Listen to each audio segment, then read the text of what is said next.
Saint Nocturne University. Book 3. Chapter 4. The Ashbourne Supernatural Council scheduled the hearing for 9 a.m. because Old Power loved two things: legal intimidation and inconveniencing students before breakfast. By 7:30, Saint Nocturne was already awake. Not peacefully. Never peacefully. The quad had become a legal encampment. Folding tables covered the grass. Coffee urns steamed beside stacks of documents. Root Circle students cast copy spells until the air smelled like toner and rosemary. Blood Court law students argued over jurisdiction with the kind of rage usually reserved for cheating scandals. Hull House managed crowd control because apparently stand here and look like you might bite policy worked on both reporters and council aides. Vale-born students built privacy screens around anyone giving statements so no one had to perform pain for strategy. A banner hung between two lampposts. No receivership without student consent. Under it, someone had added. And staff. Don't try it. Ms. Renee pointed at the addition. Better. Dre Coleman stood nearby with a clipboard, two phones, and the expression of a man who had become important against his will and planned to resent every minute productively. Lila Freeman moved beside him, recorder off unless someone said yes. Her notebook was open to a page titled Council Receivership, Who Benefits? Under it, she had already written. Council caused/covered up read out. Councilman Mercer implicated. Council claiming emergency authority over emergency it helped create. Classic. Dre read over her shoulder. Classic is not a legal term. It is in journalism. No, it isn't. It should be. Across the quad, Zora Baptiste sat at the archive consent table with Talia and Aya, trying not to look at her mother every 6 seconds. Nadine Baptiste sat with Maxine beneath a small tent near the fountain. They were not talking much. Sometimes they looked at each other and looked away. Sometimes Nadine looked at Aya and cried silently. Sometimes Aya noticed and pretended not to because being wanted after being stolen was apparently its own kind of injury. Zora hated how complicated love was being. Talia stamped a form. Your face is doing that thing. Zora looked at her. What thing? The thing where you want to fight a feeling but there's no physical address. Aya, beside them, murmured, that is a very accurate description. Talia nodded. I have range. Zora leaned back in her chair. My mother is here. My sister is here. The council is trying to steal the school through paperwork. The chapel ate the dean but maybe not fully. Camille is in custody but still somehow ruining people's moods. And I have had one coffee. Talia slid her own cup over. Zora took it. Aya watched the exchange. What? Zora asked. Aya's mouth curved slightly. Nothing. I'm learning your friendship language. Talia snorted. This is not friendship. This is mutual inconvenience with emotional benefits. Zora sipped the coffee. Exactly. Aya nodded solemnly. My mistake. At 8:05, the first council representatives arrived. They came in black cars with silver seals on the doors, gliding up to the main gate like the city had not spent the last 2 days catching them in lies. Out stepped lawyers, aides, ward officers, 2 council elders, and councilwoman Inez Vale, who had replaced Olin Mercer as public face overnight after his name became attached to too many recordings. Nobody knew if Olin had resigned, been suspended, or simply moved to a quieter villain room. Lila wanted to know. Badly. Dre saw her staring at the cars. No. I didn't say anything. You were thinking subpoena. I was thinking follow-up. You were thinking illegal follow-up. Only lightly. Councilwoman Inez Vale was tall, brown-skinned, silver-haired, and dressed in a white suit so sharp it looked like it could cut testimony. She stepped through the gate and paused. The campus did not bow to her. That seemed to surprise her. Good. Students stared. Staff stared. Parents stared. Local community members stared. Ghosts stared from upper windows. A dining hall tray floated past, realized the mood, and quietly turned around. Inez Vale smiled. Saint Nocturne students, she said, voice smooth. I am pleased to see such civic engagement. Kiki Bell, standing near Imani, whispered, she talks like a scholarship rejection. Imani whispered back, focus. I am focused. On hating her. The hearing was held in Founders Auditorium because apparently everyone had decided the room's bad history made it appropriate. The council had requested restricted attendance. Saint Nocturne refused. Not the administration. There barely was one. The students refused. The staff refused. The community councils refused. Mama Odessa walked into the auditorium with Marva Cross on one side and Auntie Maxine on the other, looked at the council seating arrangement, and said, absolutely not. You put the workers in the back. The council aide blinked. Those seats were reserved. For disrespect, Ms. Renee finished, appearing behind him. Within 5 minutes, the seating was rearranged. Staff in front. Students surrounding. Faculty on the side. Council at the stage table. No one called it symbolic. Everyone knew. At 9 o'clock, Councilwoman Vale struck a silver gavel against the table. The sound tried to echo with authority. The auditorium absorbed it badly. This emergency hearing concerns the unstable governance of Saint Nocturne University following unauthorized student actions, dean-level incapacitation, ward failure, and the release of restricted magical records. Lila's pen moved fast. Unauthorized student actions. She underlined it so hard the page nearly tore. Councilwoman Vale continued. The council petitions for temporary receivership to stabilize operations, secure dangerous archives, protect minors and vulnerable students, and prevent faction conflict. Dre leaned toward Lila. Protect minors.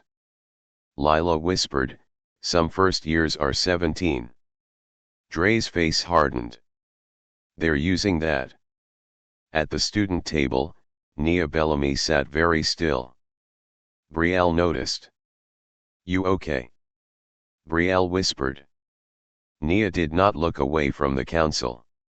They said vulnerable like property. Juno, seated on Nia's other side, nodded. They always do. The council presented first. They had charts. That was offensive. One chart showed the read-out timeline but skipped every part where council actors caused or worsened it. Another showed student unrest, using screenshots of protests, dining hall chaos, court tower exposure, Howl ground gatherings, and Vale stage crowds. Another displayed the phrase, unregulated student-led restoration risks. Under it, privacy breach. Faction retaliation. Magical contamination. Media exposure. Legal liability. Emotional volatility. Kiki raised her hand from the audience. Councilwoman Vale paused. This is not an open comment period. Kiki lowered her hand and spoke anyway. Why is emotional volatility on there like y'all don't have vampires making marriage contracts and werewolf elders selling role access? The audience murmured. Inez smiled thinly. Miss Bell, this hearing requires order. Kiki smiled back. So did the old system. Look how that went. Marva cross-patted Kiki's hand once. Kiki looked like she had been knighted. Then the council called its first witness. Dr. Ambrose Pell, interim council archivist. He spoke for 12 minutes about the dangers of uncontrolled archive return, using phrases like ritual contamination, lineage destabilization, and youth-led procedural enthusiasm. Delphine Hart's eye twitched at that last one. Seven whispered, "Do not attack him over vocabulary." Delphine whispered back, "He said enthusiasm like a slur." "You do that too." With accuracy. When it was time for student response, Lila stood. No dramatic entrance. No music. No phone in hand. Just a folder. "I have questions for Dr. Pell." Councilwoman Vale said, "This is not a trial." Lila smiled politely. Then the council should stop behaving like prosecution. Several students snapped. Dr. Pell adjusted his glasses. Lila opened the folder.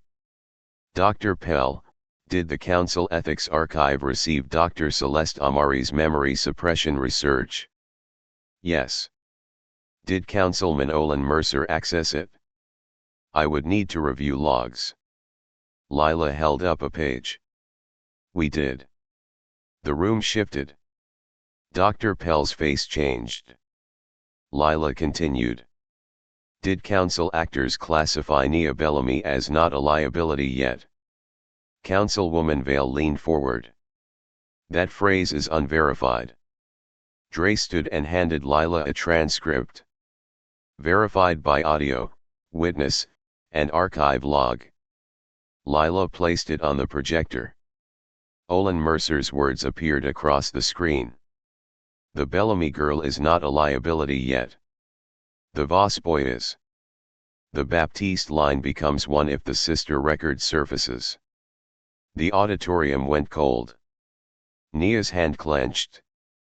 Brielle reached toward her, stopped, then asked softly, "Can I?" Nia nodded. Brielle took her hand under the table.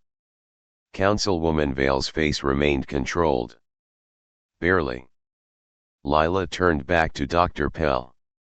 "So when the council says receivership protects vulnerable students, is that before or after classifying them as liabilities?" No one breathed. Dr. Pell swallowed. "I cannot speak to Councilman Mercer's wording." Dre murmured, "Convenient." The next witness was worse. The council called a parent representative. Vivian DuPont.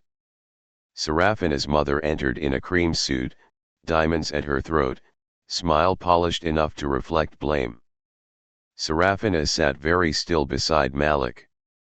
Vivian spoke about parental concern, student safety, the troubling influence of activist faculty, and young adults manipulated into public legal decisions they could not possibly understand.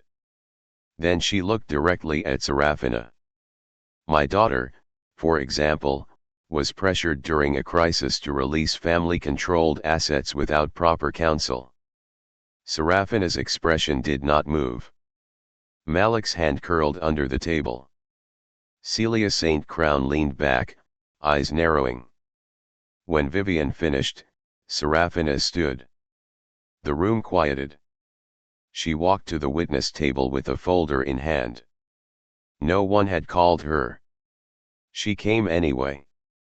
Councilwoman Vale said, "Miss DuPont, your testimony is not scheduled." Serafina placed the folder on the table. "Neither was my mother's performance, apparently." A few students reacted. Vivian's eyes sharpened. Serafina looked at her mother. Then at the council. "I was not pressured by students to release DuPont tax liens. I was raised by a family that taught me paperwork is power, then became upset when I used it in public." Vivian's jaw tightened. Serafina opened the folder. These are the DuPont family office holdings tied to market district displacement, Argosy Arts Corridor acquisition, and student housing debt leverage. Vivian said sharply, "Those are private family documents." Serafina looked at her. "No," she said. "They are evidence." The screen filled with names. Companies. Amounts. Dates. Shell entities. Crown Light Cultural Holdings. Nightingale Trust. St. Crown Holdings. DuPont Family Office. Voss Capital. Community Rising Ashbourne Holdings. The audience murmured louder with each page. Serafina's voice stayed steady. Council receivership would place Saint Nocturne under oversight by the same body that approved development protections, sealed student harms, and enabled family offices to profit from crisis conditions. My mother is correct about one thing. Students were not prepared for this. She looked at Vivian. Because our families prepared us to inherit it, not question it. For 1 second, Vivian looked wounded. Then proud. Then furious that pride had shown. Serafina returned to her seat.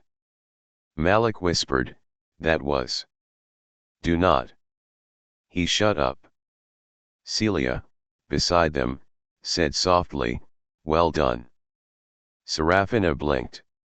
That landed more dangerously than Malik's almost compliment. The council tried to regain control by calling a supernatural safety expert. The expert lasted 7 minutes before Imani Cross asked why the council had not disclosed East Ward access to the old pack roll. Then Marva Cross stood. The auditorium shifted. Marva did not walk to the witness table. She did not need to. She stood from the audience with her cane planted in front of her. In 1989, Marva said, the council requested full roll updates on unsanctioned wolf children under the language of safety. I burned part of the roll to prevent tracking. Councilwoman Vale's eyes sharpened. Marva continued, that broke pack law. I will answer to pack and families for that. But do not sit up there and tell me council custody protects children when I lived long enough to see the same language come back wearing better shoes. The room erupted. Ephraim Vale was not present. That did not stop his name from being shouted by 3 different Howell House students. Rome Ellis stood beside his mother. His voice shook, but carried. My name was on the compromised roll. The council did not protect me. Students did. The auditorium went quiet again. Rome sat down fast, breathing hard. Kiki hugged him sideways. The council's third mistake was mentioning Vale-born media risk. Mama Odessa stood before they finished the sentence. Risk to whom? She asked. Councilwoman Vale looked tired now. Public exposure of supernatural practices endangers all. Do not all of us while your donors sell our stages and call it culture. Mama Odessa walked to the aisle, cane clicking. Vale stage closed the final city seal because a student refused to let her voice be used as institutional anesthesia. Your receivership proposal includes cultural archive control. Who would hold Vale-born performance records? Council archivists. Donor-appointed trustees. The same people who classify stolen voices as intellectual property. Brielle stood slowly. Nia looked up at her. Brielle's voice was not amplified, but the room heard. My vocal sample was used without consent. My first viral performance was boosted by Saint Nocturne admissions and donor systems before I knew I was being watched. I build harm from harm. I am answering for that through Vale-born consent policy. She looked at the council table. I will not let the council take that policy and turn it into another stage contract. Juno stood beside her. My face was hired through a donor portal. Receivership gives donors another office to hide behind. Nia stood last. The room stilled. I do not consent to counsel custody of memory records involving me, she said. Any system that calls me vulnerable while ignoring what it allowed is not protection. Councilwoman Vale set her pen down. For the first time, she looked less smooth. Good. Then the council made its final mistake. It called Nadine Baptiste. Zora froze. Aya did too. Maxine stood immediately. No. Councilwoman Vale looked down at her papers. Nadine Baptiste is listed as a voluntary maternal memory seal holder connected to the original Bridgeline incident. Her testimony is relevant to whether student-led restoration processes are sufficient. Zora stood so fast her chair slammed backward. She did not consent. Inez Vale looked at her. Miss Baptiste, this is a formal. She did not consent. Aya stood beside Zora. Nasir rose too. Maxine stepped into the aisle. Nadine, seated in the rear with shaking hands, slowly stood. The auditorium turned toward her. She looked terrified. Then she looked at her daughters. Both of them standing. Not pulling her forward. Not hiding her. Waiting. Nadine took one breath. Then another. I will speak, she said. Zora's stomach dropped. Nadine looked at her. My choice, baby. Zora sat down slowly. Aya did not. Nadine walked to the witness table. She did not look like the council's idea of evidence. She looked like a mother in a yellow coat who had not slept, carrying grief with both hands. Councilwoman Vale softened her voice. Mrs. Baptiste, did you voluntarily seal memories related to your daughter Aya Baptiste and the Bridgeline incident? Nadine looked at her. Yes. A murmur moved through the room. Zora closed her eyes. Nadine continued before the council could use the word. I sealed them because I was told my living child would become a target if I remembered the lost one too clearly. Maxine's face broke. Aya gripped the back of her chair. Nadine's voice shook. I was not given a free choice. I was given a mother's nightmare and a form. The auditorium went silent. Nadine looked at the council table. So yes, my signature was voluntary in the way a person jumps from a burning house voluntarily. Lila's pen stopped. Even she needed a second. Nadine turned toward Zora and Aya. I do not know everything I lost. I am scared to know.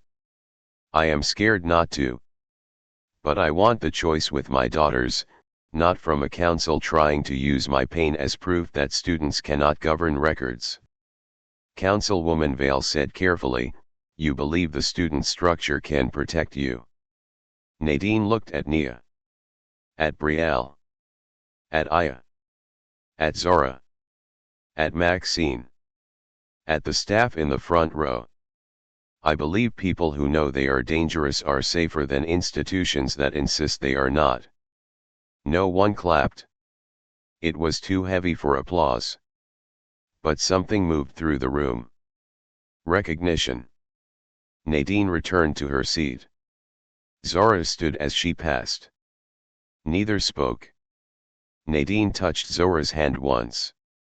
Zora let her. I reached for Nadine's other hand. Nadine held both daughters for exactly one breath.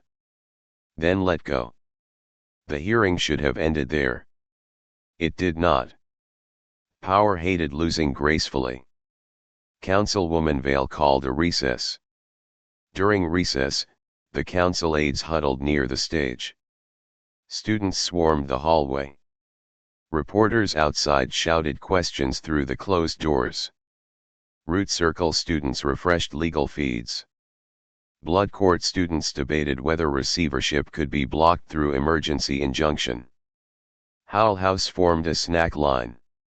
Vale-born students started drafting slogans because apparently trauma required branding even after all that. Kiki found Brielle by the water station. Can we make shirts that say a mother's nightmare and a form, or is that too soon? Brielle stared at her. Kiki nodded. Too soon. Forever too soon. Copy. Dre stood near the side wall with Lila. She looked at him. Your brother wasn't mentioned. His face closed slightly. No. I didn't ask. I noticed. A beat. Then he said, thank you. She nodded. He looked toward the auditorium. The council is losing. Not yet. They know they're losing. That's when people get creative. Dre sighed. I hate when your pessimism is useful. The recess ended at 10:47. Councilwoman Vale returned to the table with a new expression. Not defeated. Sharper. The council acknowledges serious concerns regarding past oversight, she said. However, this does not erase present risk. Saint Nocturne's heart chamber remains a unique magical hazard. Dean Nightingale is incapacitated but not confirmed neutralized. Camille St. Crown remains under contested custody. Aftershade demonstrated network contamination. Student governance remains newly formed. She paused. Therefore, the council amends its petition. The room tightened. We withdraw full receivership. A wave of reaction moved through the auditorium. Kiki whispered, that sounded like a trap. Imani whispered, it is. Councilwoman Vale continued. We instead petition for joint emergency oversight of the heart chamber only, including council access to the lantern heart, restoration protocols, and all bound histories classified as high risk. Professor Graves stood. No. Vale smiled faintly. There it is. Graves' eyes narrowed. Vale addressed the room. Ask yourselves why Professor Graves is so afraid of external oversight. Lila whispered, classic pivot. Dre nodded. Attack the compromised ally. Vale continued. Students have heard confessions today. Faculty theft. Memory research misuse. Family concealment. Pack roll burning. Student fraud. Donor corruption. Are you truly prepared to trust this campus with itself? The question landed. Not because people trusted the council. Because they did not fully trust each other. Aftershade was gone, but its favorite wound remained. Doubt. The room began murmuring. Then the auditorium lights flickered. Every screen turned on. No app. No icon. Just black. White text appeared. External oversight petition detected. Heart chamber access requested by Ashbourne Supernatural Council. Collective oversight response required. The new heart system. Not Aftershade. Not Nightingale. Not cheerful orientation voice. Something else. Every person looked at the screens. 3 options appeared. Approve council access. Deny council access. Negotiate limited access. Serafina stood immediately. Do not vote yet. Half the room lowered their phones guiltily. She walked to the aisle. This is the same trap in nicer clothes. Limited access can mean anything if undefined. High-risk history classification can become a tunnel into private records. Celia stood. Agreed. Councilwoman Vale said, blood court objecting to oversight is hardly reassuring. Celia smiled. and councils requesting access to records they previously abused is hardly comforting. Maxine stood. If anyone touches hard records tied to Baptiste blood without claimant consent, I will turn this auditorium into a cautionary tale. Mama Odessa lifted her cane. Vale Stage denies council access to performance and identity records. Marva Cross stood. Howell Ground denies role access. Ms. Renee stood. Staff Operations denies labor records without worker consent. Nia stood. Memory records require claimant control. Brielle stood beside her. Voice records too. Juno added, face records. 7 stood. Student work. Delphine stood. Archive authorship. Imani stood. Names. Aya stood. Renamed children. Nasir stood. Bridge line records. Zora stood last. Family histories. The room shifted. Councilwoman Vale watched the list become a wall. Dre stood too, clipboard in hand. Then negotiate limited access with categories excluded, independent witnesses, no record removal, no private counsel review, no high-risk classification without claimant and community representatives, no emergency override from anyone named in prior harm. Lila looked at him. That was a lot. I've had a morning. She smiled despite herself. The heart system updated. Limited access terms required. The auditorium became a drafting room. Again. Councilwoman Vale looked like she hated them. Good. For the next hour, students, staff, community elders, faculty, and legal representatives drafted terms in public. Every phrase was fought over. Council wanted emergency review. Students changed it to witnessed emergency consultation. Council wanted temporary record stabilization. Staff changed it to no custody transfer. Council wanted high-risk archive category. Nia changed it to claimant-sensitive category with harm review. Council wanted authorized representatives. Dre changed it to named representatives subject to recall. Council wanted confidential council session. Lila said, absolutely not. By noon, the final terms appeared on the screen. Council may observe heart chamber stabilization only under collective oversight. No record access without claimant consent or harm review board approval. No record removal. No private classification. No emergency override by individual council members. All council observers subject to conflict disclosure.